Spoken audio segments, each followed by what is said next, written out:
2025年9月10号，我们今天的讲师宜兴，前辈就是我们的新加坡的收藏专家，文物收藏专家已经来到了线上，那我们直接邀请宜兴来为大家做开讲哦。好，麻烦喽。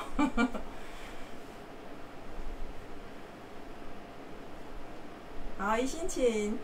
那个好，可以开始。OK， 好的。好。Emily， 你可不可以打开我的那个 PPT 呢？好哦。那个雅婷，你这边可以直接帮忙吗？对。大家好，我是从新加坡的童军总部，其中一个童军，加入童军1991年到现在已经有差不多40年嘛，30多年40年了。然后今天晚上呢，我也是很荣幸，因为我的好朋友在台湾的好朋友 Dr. Elif Wang 就邀请我来讲一讲关于童军早期那个时候呢它的发展，然后通过我们的收藏的东西来跟大家一起分享一下到底童军的东西是怎么样的。OK，so我的那个今天的那个 topics 呢，就是 History of Early Scouting Through Artifacts and Badges， 就是我们最早期那个童军，最早期那个时候还没有童军那个时候呢，我们有经过什么东西，发生什么东西，然后就有了童军那个时候的徽章啊，他们的东西是怎么样的，然后一直编到现在我们所有的每个国家有独特的他们的徽章。你看到我的那个照片里面呢，有4个照片。第一个照片呢，就是有一个 2S 2S， 其实你们大家知道这个是什么吗？不知道。有人知道吗？有谁知道吗？有人知道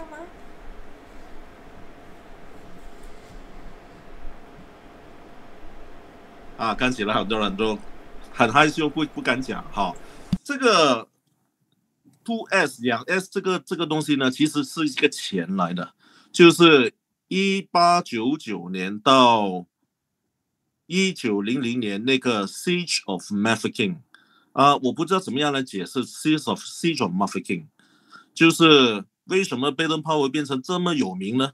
就是因为这个 Siege of Mafeking， 他跟了1500个人保护一个城呢，就是 City of Mafeking。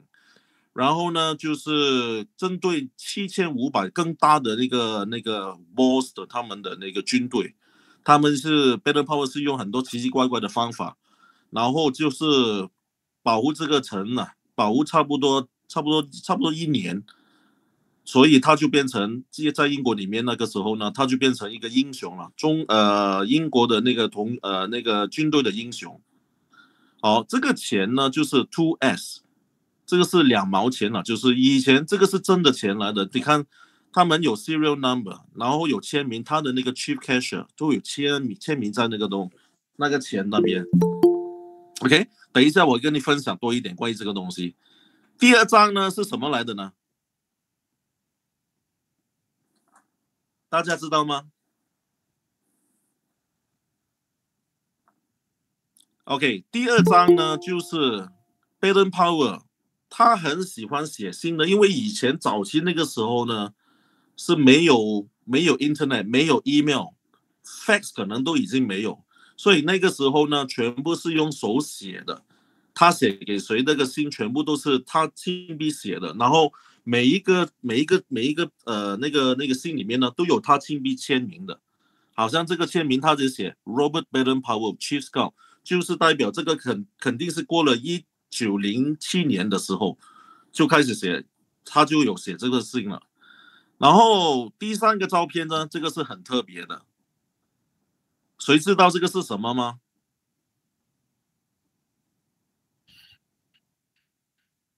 对了，没有错，这个就是木章。其实你看清楚，这个有4克的木章。这个是谁的呢？其实你看1、2、3有3粒比较大粒的，还有另外1粒在上面的比较小粒、比较白的，看得到吗？有。OK， 是的，有。人的方法就是 Baden-Powell 他从丁尼苏鲁那个地方呢，就是跟他拿的差不多200多粒这样的 bits， 这是 wood badge， 这是木章。然后他就每一个人去到他的训练，他没有东西给他们，就给这个木章给他们了。然后慢慢拍了，就变成没有了。OK， 所以这一例呢，就好像很多国家，比如说我所了解的是英国 Giver Park 的 Camp Chief， 或者是这个 Australia 他们的 Camp Chief， 他们的那个 campsite 的 Giver Park 的 Camp Chief， 他们都会带其中一例，就是 Original Beats from Baden Powell Dini Sulu 的 Beats。OK， 所以一般上的话，这样的 badge 已经很难找得到了。我所了解的话，现在我们目前上有一个人在香港有这一个 Original Wood Beat from Baden Powell。OK， 然后最旁边的右手边，你会看到另外一个好像黄帽这样的 badge， 其实这个是什么东西来的呢？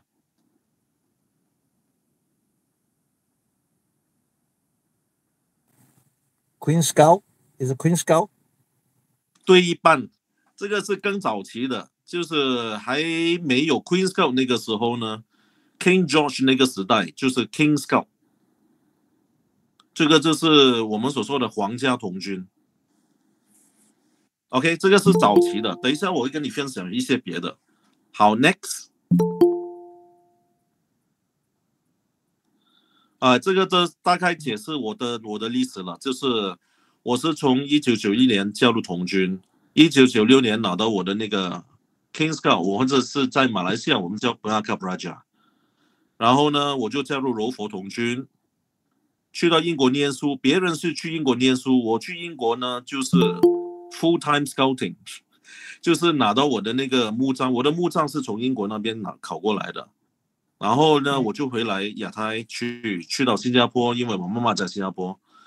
然后我就拿好几个 position， 就是其中一个就是 district commissioner， 加东区的 district commissioner， 我当了6年，然后 assistant area commissioner 3年，然后现在呢，目前上我是东区的 area commissioner， 今年是我第4年了。然后除了这些工作，这是业务的，我们还有。我以前那个时候呢，是一个 assistant leader trainer， 就是训练班的训练队里面其中一个训练的那个 trainer。然后差不多10年前了，10年11年前了，我跟我其中一个好朋友，就是他的名字叫 Michael Paul， 就成立了这个我们所说的新加坡的 Singapore Scout Collectors Club。OK， 因为我们觉得，你看每个童军呢，他们去到大陆营啊。大大小小，他们最喜欢做的就是什么？换徽章，我换给你，我喜欢这个 badge， 你喜欢我那个 badge， 我们都是通过这样的方法，来找到新的朋友。所以我觉得，这个不行啊，这个很多时候我们的童军去到外国什么都不知道啊，不可以这样啊，所以我们就成立这个 club， 然后支持我们的童军，让他们通过那个徽章学到更多的童军的知识。OK。然后我最喜欢呢，就是收藏很老的东西了，童军很老的东西，比如说很老的那种徽章啊，那种文件啊，就是 Baden Powell 那个时代的东西，我就是很喜欢的。所以有一些东西呢，可能就已经超过100年了。OK， 然后我希望今晚的话，通过我所了解我的兴趣，来跟大家一起分享那个资料，然后希望可以认识更多新的朋友。Next， OK， 这个不用讲了，这个刚才已经讲了。Next。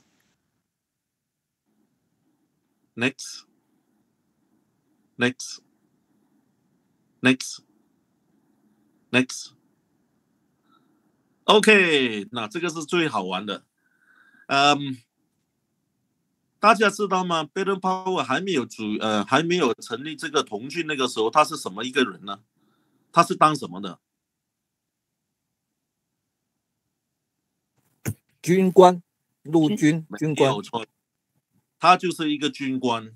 OK， 他们那个 Baden Powell 那个时候呢，他很年轻，他就很喜欢那个军队的东西，他就加入那个 Chatham House。然后呢，就去到那个军队的训练，然后就去了很多不一样的地方。OK， 我现在跟你们分享一下我们早期的那个那个他们的他的房间都是收藏品。OK， 就是比如说他最早期的那个时候呢，就是这个了，13H 到底是什么东西来的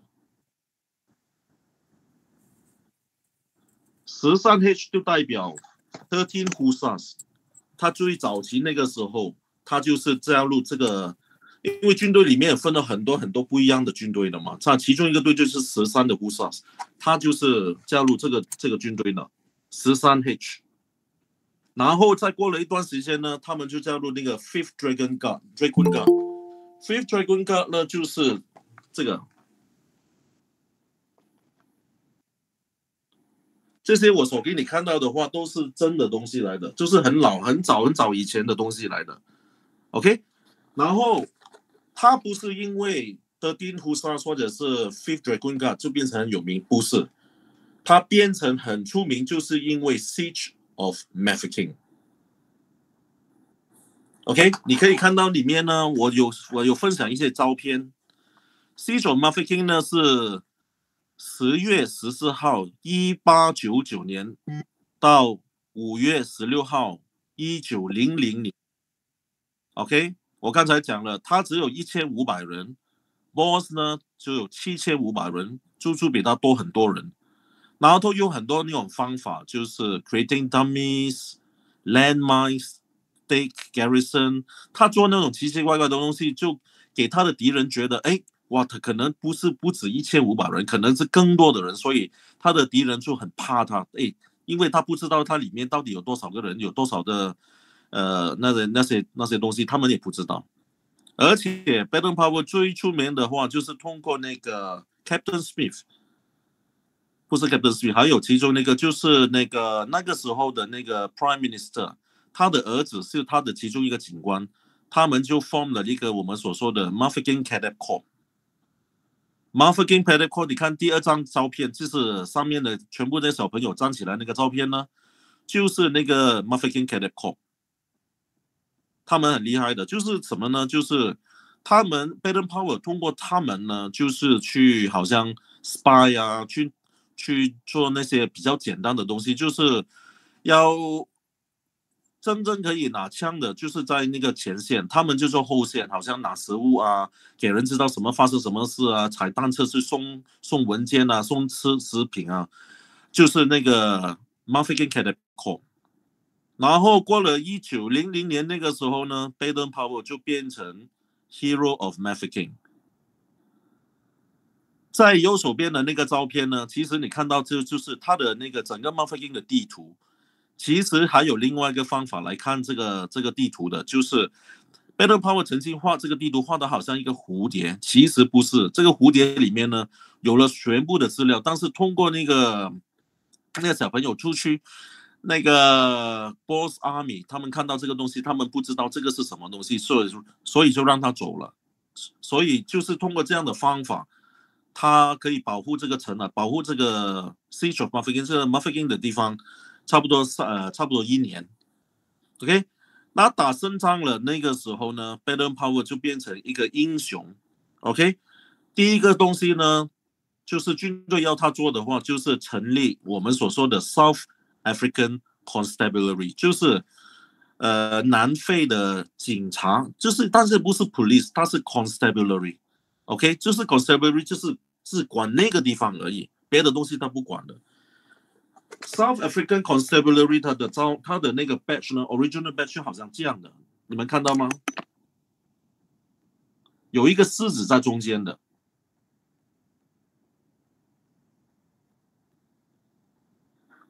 OK， 所以通过这个 South African Constabulary， 他们慢慢的过了一段时间了，在军队里面，这个英国的军队里面，其实不是全部人都喜欢 Baden-Powell， 有些人觉得 Baden-Powell 是特地做这些东西来要找到好像弄到自己很了不起这样。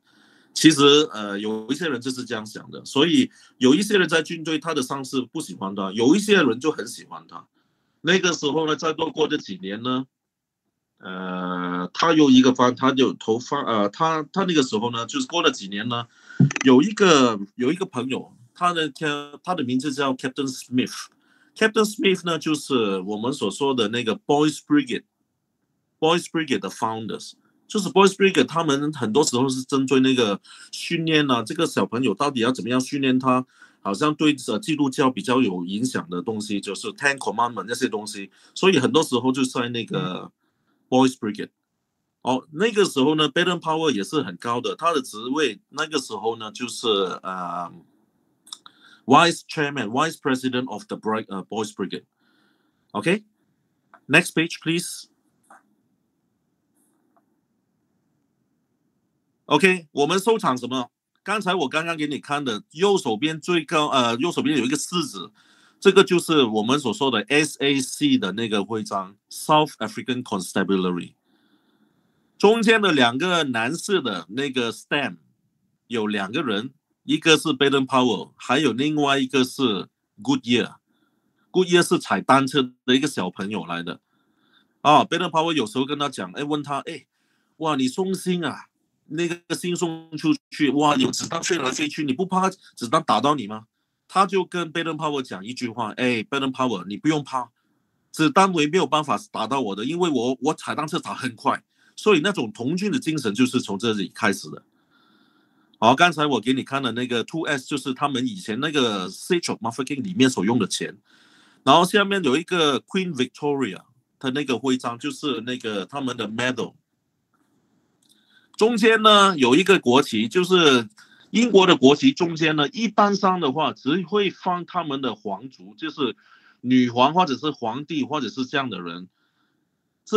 这一个旗呢是很特别的，为什么呢？他放的旗不是那个皇家的那女皇或者是皇帝，他放的是 Baden Powell。就好像我后面你看到那个照片吗？这个也是，其实那个时候呢，他们做这个1900做这个 flag 来 commemorate Baden Powell 的。OK。所以很喜欢这些东西的人的话，都很喜欢收藏这些东西，不是单单童军，还有一些军队的人都很喜欢收藏这些东西的，因为这些东西真的很难找了。目前 ，Next，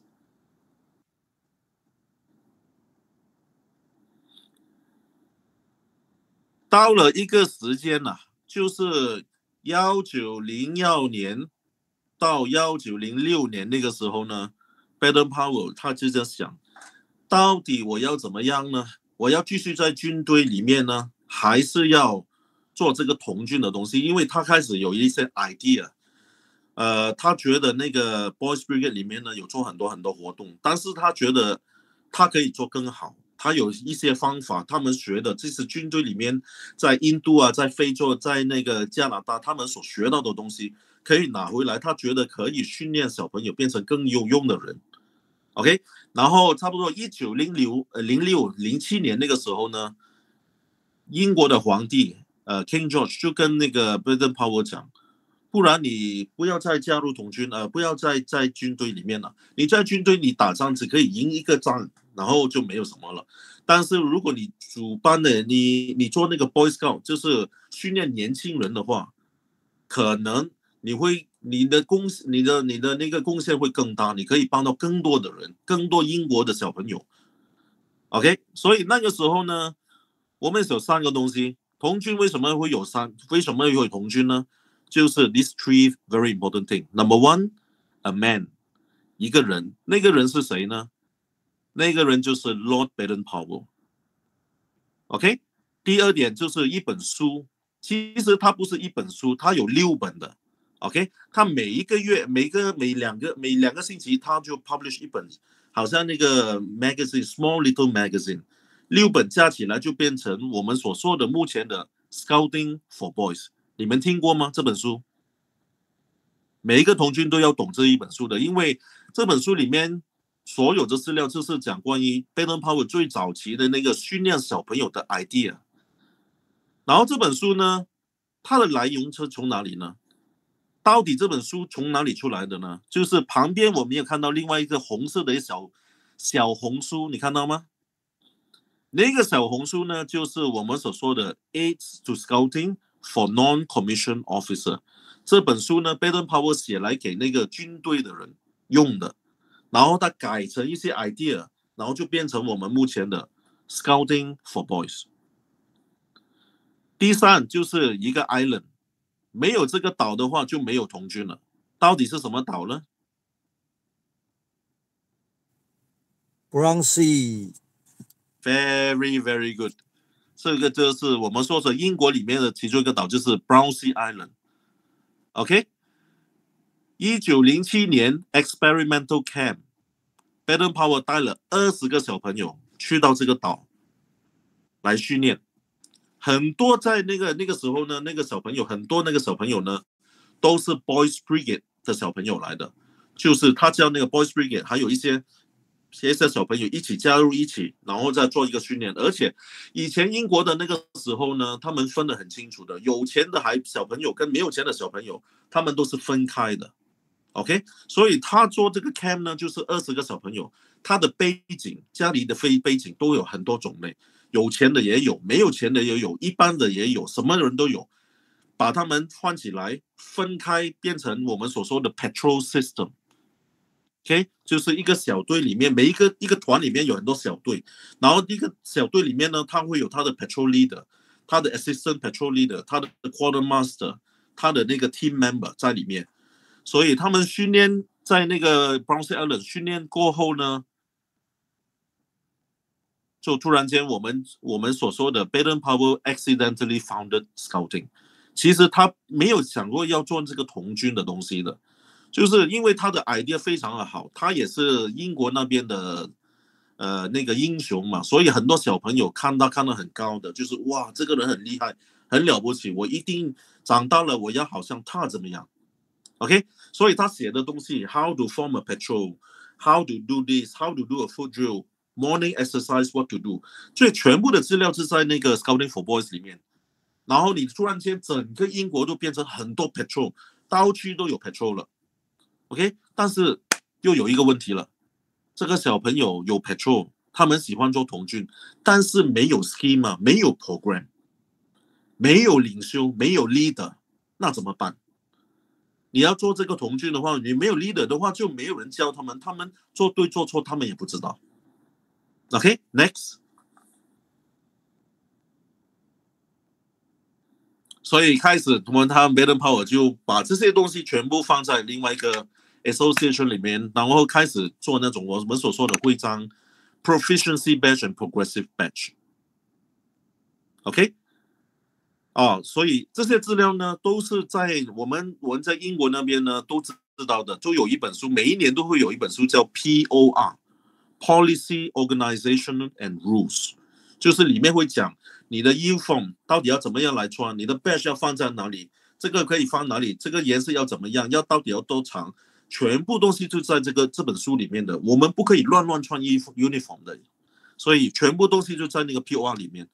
这些照片呢，就是1908年到1967年所用的 badge。那个左手边上面的一个 badge， 大家看到有一个好像 Be Prepared， 这个是什么来的呢？请问有谁知道呢？ Advancement, right? Is an advancement badge? Yes. Second class? Second class? It's a second class badge. Second class badge. 你看那个这个好像一个小朋友。Yeah, same thing in Taiwan. Yeah. Yes， 但是这个照片你可能看不清楚。你在 Zoom 里面所看到的一个照片呢，它的那个第一批的 badge 就是我们所说的 Search S-E-R-G-E Search Material， 只有这个 Material 那个时代用的。OK， 它的那个它不是很美，但是最早期的就是用我们所说的 Search。然后我要另外再给你们看的话，就是这个 badge。这个呢，就是最早期的第3代的 First Class Badge， 那个时候它是用 metal 来做的，只有很短的时间，1年2年，然后就没有用了。OK，然后你看第二个照片呢，有一个好像一个鸡这样的，到底这个是叫什么 batch 呢？有谁知道吗？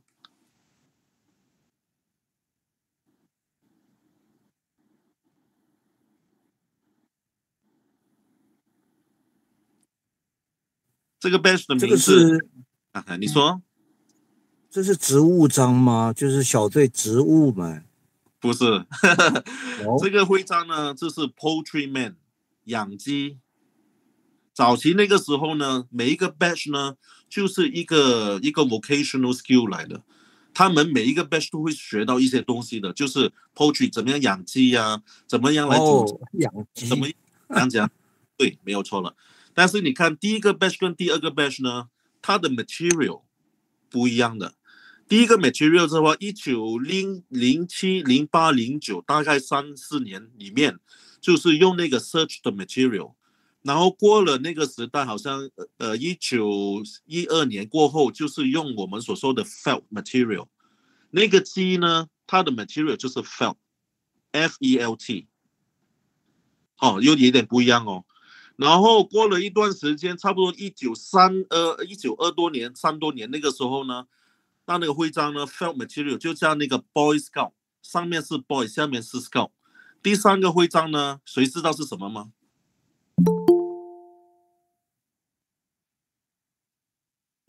算盘吗？不是算盘，英国人不会算盘的那个时候。引擎吗？不是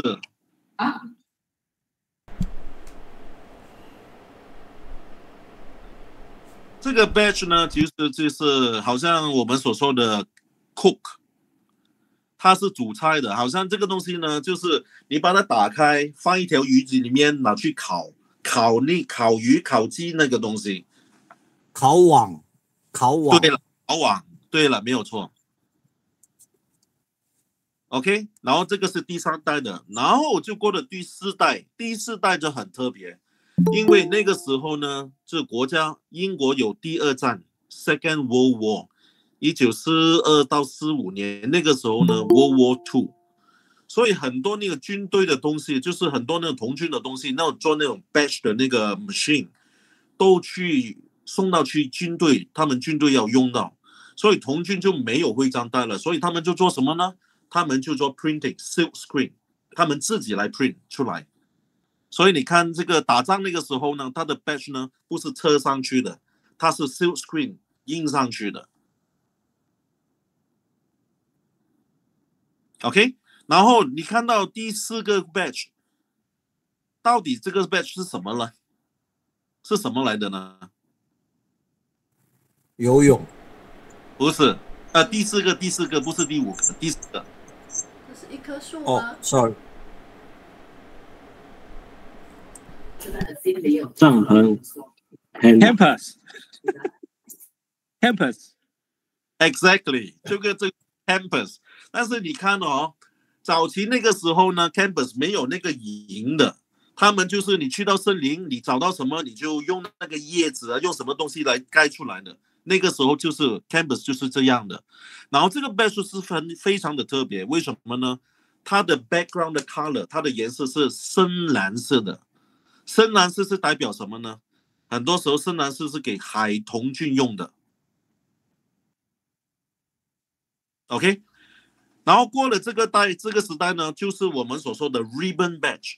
第5个就是刚才 Dr. Elif 讲的，就是那个游泳的 swimmers。OK， 你看它整粒都是整粒 batch， 它没有侧边的。OK， 你剪出来，然后放在你的 uniform， 然后就车上去的。然后就到我们所看到的，一般上所看到的那个所说的 proficiency batch， 用最长时间的。上面是 Boy Scout， 上面是 Boy， 下面是 Scout， 或者是上面是 Senior， 下面是 Scout。OK， 所以1、2、3、4、5、6有6代。OK， 这个呢6代呢全部是我们所说的 Scout 的 program 来的 ，Scout 那个时候。然后我们差不多1956多年、5多年、6多年那个时候呢，你可以去 check。那个时候呢，我们又有一个新的我们所说的 Senior Scouts。Senior Scouts 是怎么说呢？在中文 Senior Scout。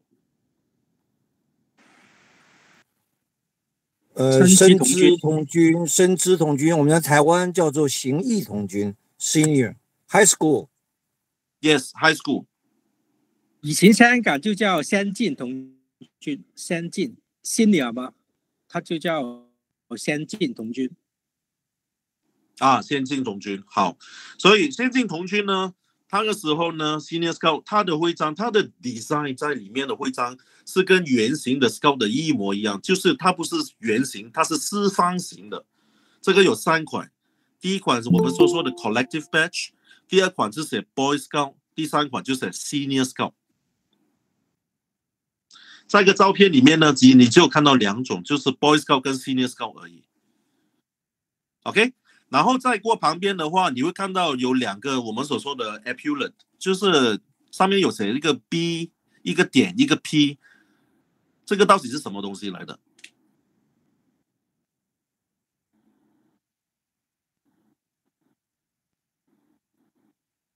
有谁知道吗？肩章吗？便当？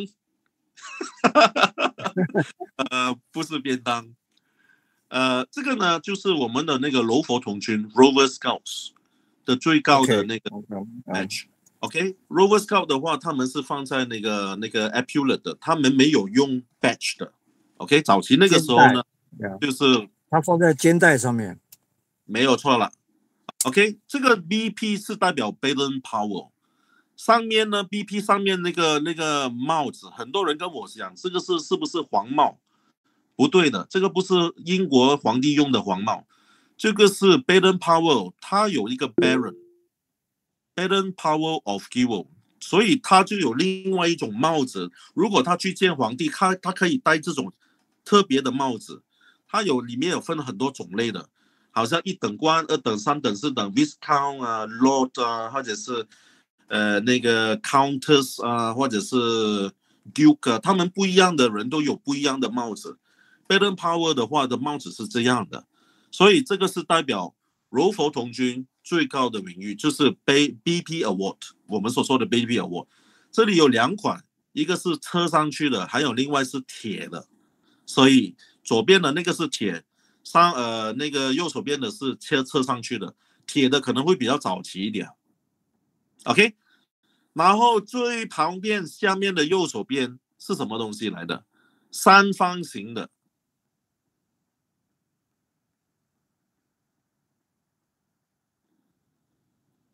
你看哦 ，Boy Scout 的是圆的 ，Senior Scout 是4方形的 ，Rover 是 epaulette， 然后还有另外一个是什么？这个是文书吧？对了，这个是 Cub Scout 所用的，就是 Primary School、Elementary School。嗯哼 ，OK， 所以这个是什么 badge 来的呢？请问？文书呗。不这样，这个是到底是什么东西？First aid。First aid，very good。哦 ，First aid， 这是那个包扎的那个布来的。那个绷带。绷带，对，没有错。OK， 所以这里的 badge 呢，一般上就是从1908年到1967年。OK， 我大概给大家分享一下子哈。我在这里呢，就是有它的那个差不多 full sets of 全部的那个 Rover Scout 的 badge。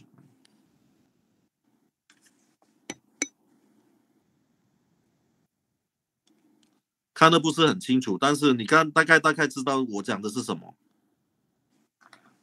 OK， 它有很多那个版本的。最早期那个时候呢，也是 felt material， 它的 material 跟那个 badge 是一模一样的 felt material。OK， 这个是全部是柔佛童军的那个 collection。OK， 还有另外一个我要给大家分享的，要看看的就是 proficiency badge。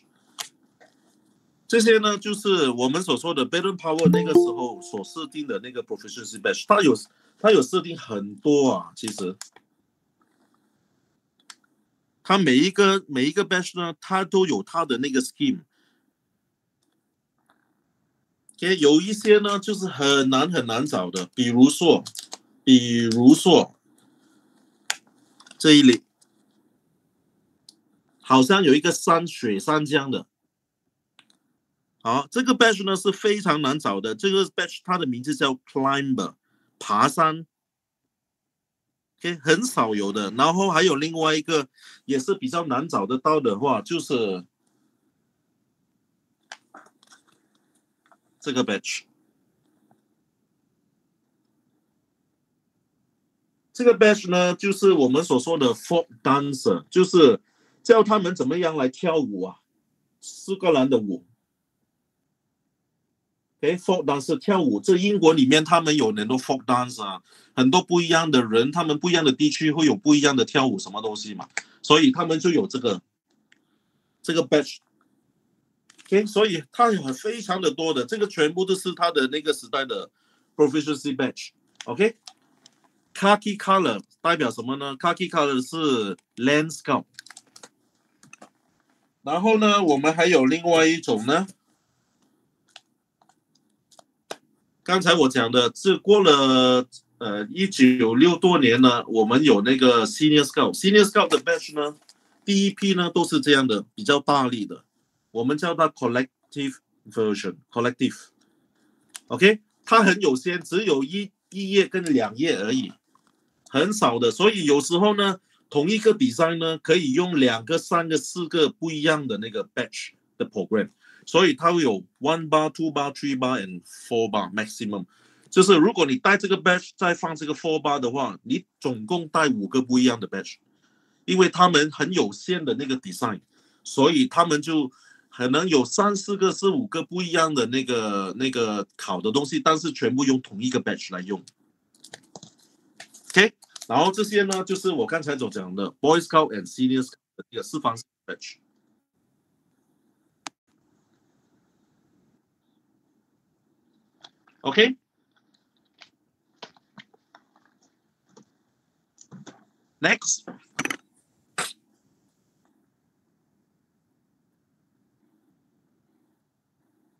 OK， 还没有讲那个 Post APR 呢，我们先讲一讲关于 Adult 最喜欢的东西。我们每一个人呢，就是我们每一个童军呢，加入童军变成一个 leader， 都很喜欢有我们所说的木章。但每一个人都是希望可以考到木章哦。木章有大家也知道了，有2颗、3颗、4颗。然后呢，你看到我那个照片呢，就是在左手边第一个、第2个，它看起来好像木章，但是它不是木章，它看起来好像一种牙齿。到底这个是什么来的？有谁知道吗？狼的牙齿。狼的牙齿非常好。那一颗狼的牙齿跟2颗狼的牙齿到底是什么意思？还没拿到2个 U batch 的 Cubs 领导就拿1个，拿到了 U batch 就变2个狼的牙。差不多。OK， 一颗狼呢，就代表 two beats， 2颗牙齿的代表那个我们所说的 leader trainer 4 beats。但是这个呢，它时间用太短了，1920多年到1920多年几年而已，因为不够狼啊他们，所以很快这个就没有了。因为那个时候呢，哇，原来是 Cub Scout leader， 他们是带那种牙齿的，哇，这每一个人都很喜欢要找这种，就不喜欢木章了。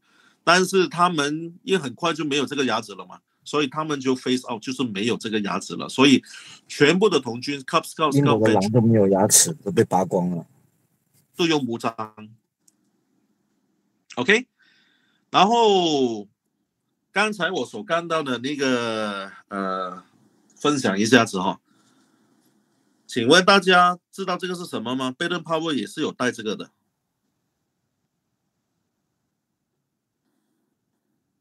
Silver Wolf 啊 Brown Wolf Brown Wolf No Silver Wolf 来的。Only Silver Wolf。Silver Wolf 呢，就是英国最高的那个 highest award for adult， 就是 leader 所用的最高的层的就是silver wolf， 这个是真的 silver 来的，它里面有号码的啊。如果你要知道这个号码是从哪一个年他们设计这个东西几年弄的话，你可能要找那个我的朋友凯恩，他在这里，他知道这些东西，他可以跟你分享。OK， 这个呢，早期那个时候呢，不是单单英国，就是英国还有很多那种 Commonwealth countries。Commonwealth country 是怎么讲呢？英国联邦是英国联邦，就是曾经给英国统治过的国家。不好听的话就是这样 ，OK， 他们的话就会给这种 silver wolf， 这个不是假的，这个是真的 silver 来的 ，OK。然后我要讲的，继续要讲的话就是这种，我也是认识好几个朋友，在香港跟新加坡、马来西亚也是很喜欢这种的。大家知道这是什么吗？那是猫灰啊，猫灰，好。但是这个代表什么呢？它旁边是绿色，中间是白色。Chief Commissioner? No. Scoutmaster? 对一般。No idea. Give up. 这个是 Group Scout Master， 比如说你的团里有 Scout 有 Venture 有 Senior Scout， 多过一个 section 的话，你就是 Group Scout Master GSL， 或者是有一些国家它叫 Group Scout Master GSM。OK， 然后刚才你讲的那 Commissioner 的颜色永远就是这个颜色的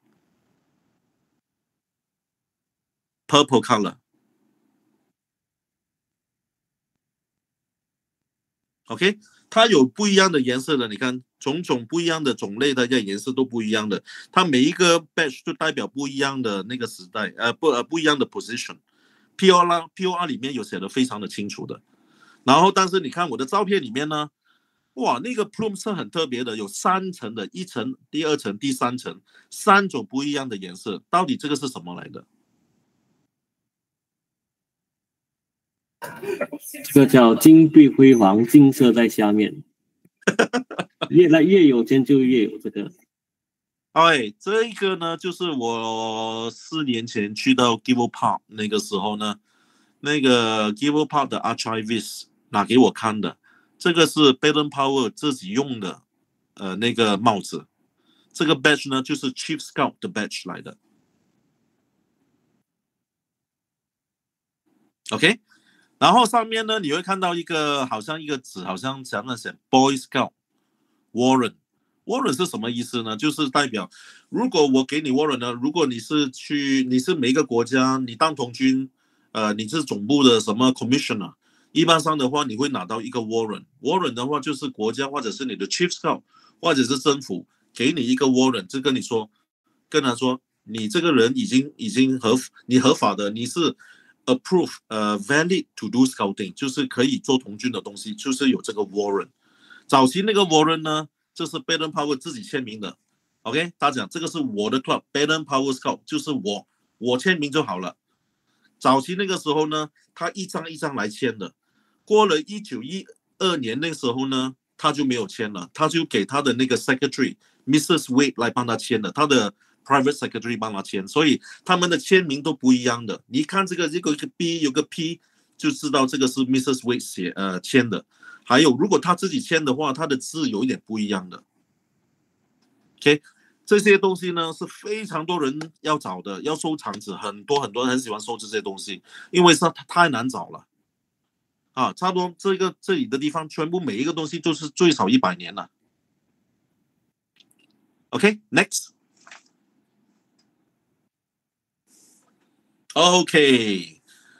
我要讲的关于那个 badge changes， 它的那个徽章开始变了很多。1966年，在英国那边呢，有做一个调查，就做那个我们所说的 Advanced Party Report。APR 不是 Asia Pacific Region， 是 Advanced Party Report。就是你为什么会要做这个 research 呢？就是那个时候呢，1960多年那个时候呢，童军在英国他的 membership 突然间跌得很厉害，很多人不喜欢再做童军了。所以 Chief Scout 那个时候要知道到底发生什么事情 ，Why？ 为什么我们的 membership 一直跌？什么意思？什么原因？然后他做这个 research 呢，就觉得什么呢？就找那个很多那个 research 访问很多年轻人啊、小朋友啊，他们觉得，因为那个时候打仗过了，他们每一个人不喜欢军队，不喜欢打仗，什么都不喜欢的，所以他们觉得童军的那个徽章叫 uniform， 他的帽子全部感觉上好像训练军队这样啊，所以他们不喜欢军队那个时候，所以过了1966年，我们是叫 Post APR Post Advanced Party Report。Before that 就是 Baden-Powell 的 design 呢，就是我们所说的 Pre APR Pre Advanced Party Report 1966年 ，OK。然后你所看到这里的那个 badge 的 design 呢，就是过了1966年，1967年开始用这种 badge 了。你会看到它有这个 District Commissioner Badge、Venture Standard、Scout Standard、Advanced Scout Standard， 还有一些别的 badge。你可以看得到，它已经没有用以前的我们所说的 Second Class、First Class 这种 badge 了。哦，完全改到完了，帽子都没有戴那种 Lemon Squeezer， 他们已经改了戴那种 Beret。然后 uniform 又不像好像以前军队的 uniform， 感觉上好像去工作那种很 relax 的 uniform， 所以他改了很多东西。所以1966年 Advanced Party Report 这个是很重要的一个日期，就是因为这个日期呢，很多东西童军开始改了，变了很多。还有另外一个人呢，就是觉得童军应该要跟 Baden-Powell 的 style， 不可以改到这样的，所以他们分出来变成我们所说的目前的 Baden-Powell Scout Association BP Scouting， 在英国目前上他们还有的，他们跟我们不一样，他们帽子啊、uniform 啊、badge scheme 全部是跟 traditional Baden-Powell 的那个时代的。Next， OK， 这些也是我们所说的 Post APR 的那个 badge 啊，不要小看这个 badge 哦，特别是第一代那个我们所说的 ribbon 呢，有时很多那个时候呢，他用3年4年而已。他的问题的话就是他用 ribbon， 它是塑胶 plastic 来的，你把那个烫上去的话，整个 badge 就变烂的，会烂的很容易。所以那个我也不知道是哪一个人这么聪明会找这个 material。但用2、3年过后就没有用了，就改了另外一种好像布的。OK， 我们这里有3个圈的话，这个是 District Commissioner Award， 有一个 V 型的，就是Venture Award， 还有那个刚才你在下面看到的Scout Standard、Advanced Scout Standard and Chief Commissioner、Chief Scout Award。OK， 你可以看到它的 badge 全部已经变到完了，而且以前的话全部是圆形的，你看现在全部变成四方形了。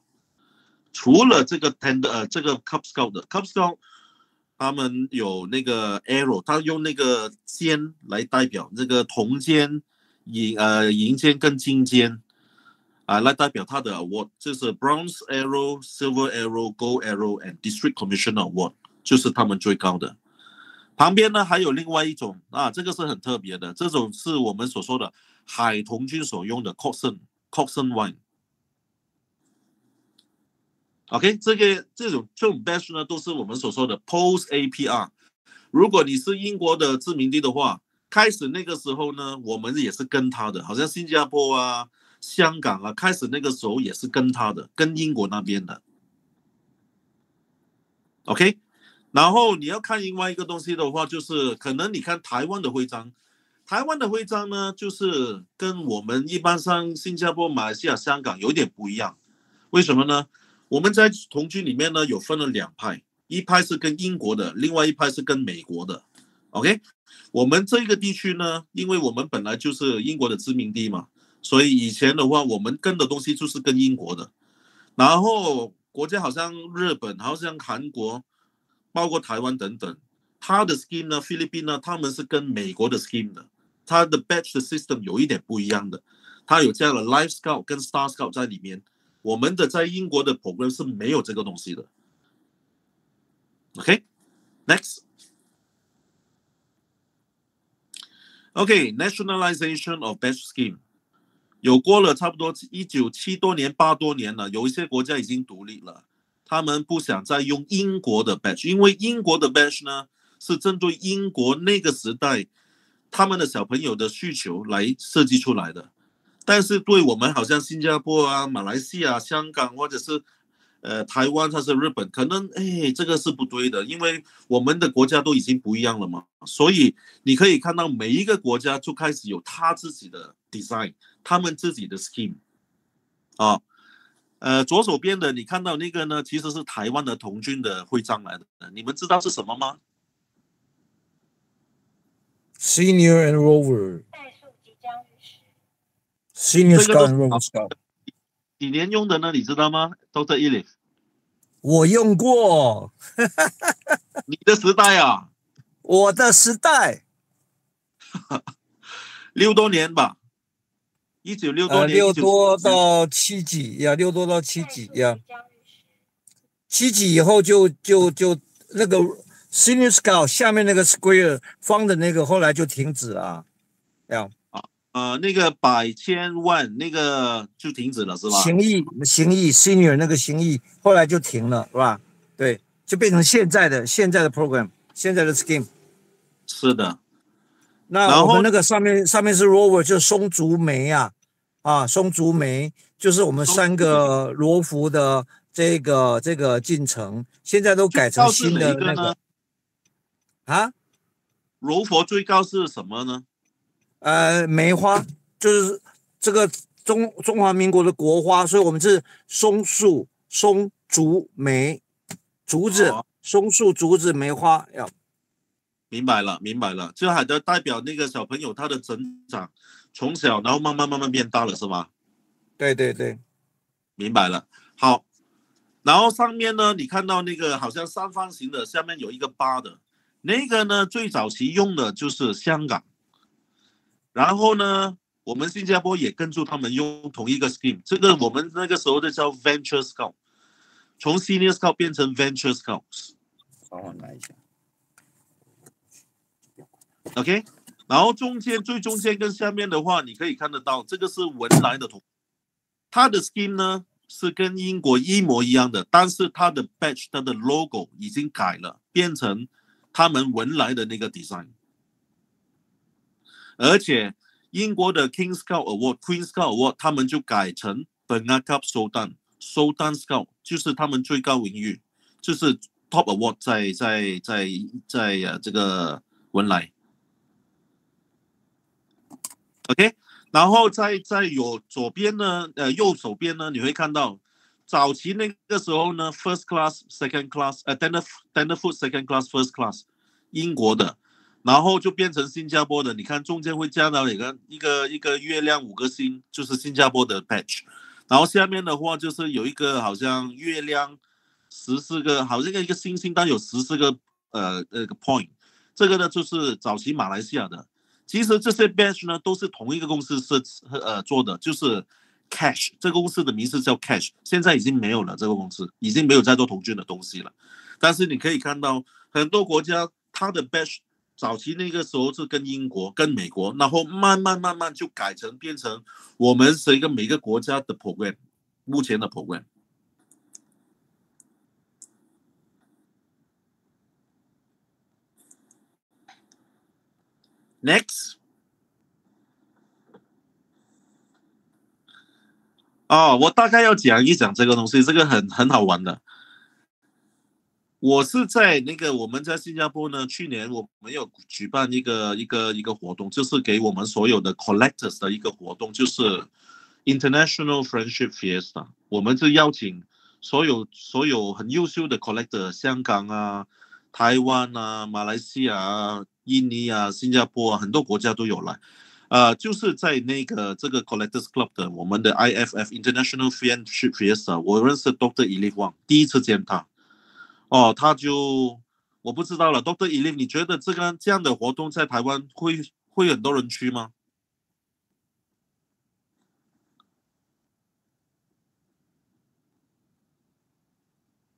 ？Dr. Elif，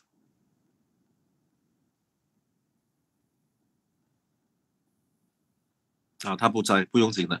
OK， 这个照片呢，就是我们那个时候呢有做那个展览会，很大的一个展览会，所以真的，我可以告诉你，那个时候呢，马来西亚的那个 Chief Scout 也有来啊，他跟我说 ，Mr. Go， 我加入童军这么久，我不知道童军有这样的东西。然后还有那个印尼的那个 ambassador， 印尼的那个 ambassador 也是第一次来，他也不知道这个，因为在印尼的话，每一个学生都要当童军的，一定要当童军的，没有办法的，所以他们的童军是全球最多人的。OK， 但是他们的资料不齐全，他们都是有新的东西，老的东西也是很少，因为以前他们是荷兰的殖民地，所以很多东西他们都没有的。他们来到这里呢，哇，真的很有兴趣。哎，这个是什么？这个是什么？为什么这个是为什么？他的那个 ambassador 也是问我们很多东西。啊，我希望的话，可能再多1-2年吧，或者是我也不清楚几时了。可能有机会的话，我们可以大家在一起玩一些这样的活动，一天的活动，大家一起来讲一讲关于徽章啊，讲一讲 badge 啊，换一些 badge 啊。给通过那个童军的那些 collectibles 来讲我们的那个童军的历史。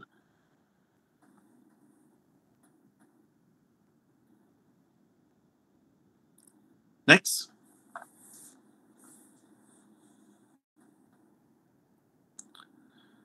好的，大概这样跟大家分享哦。如果讲的不好的话，讲的不对的话，真的多包涵。好，我们谢谢我们的那个团长来这边跟大家分享。哦，好，有谁举手了？这是谁呢？好，那我们接下来这时间点呢，我们大家一起来合影一下好不好？合影完了之后，来时间提供给大家来做交流。好，所以 OK 了吗，各位？好，那镜头要打开吗？有要开镜头的伙伴，现在用这个时间 ，OK 了吗？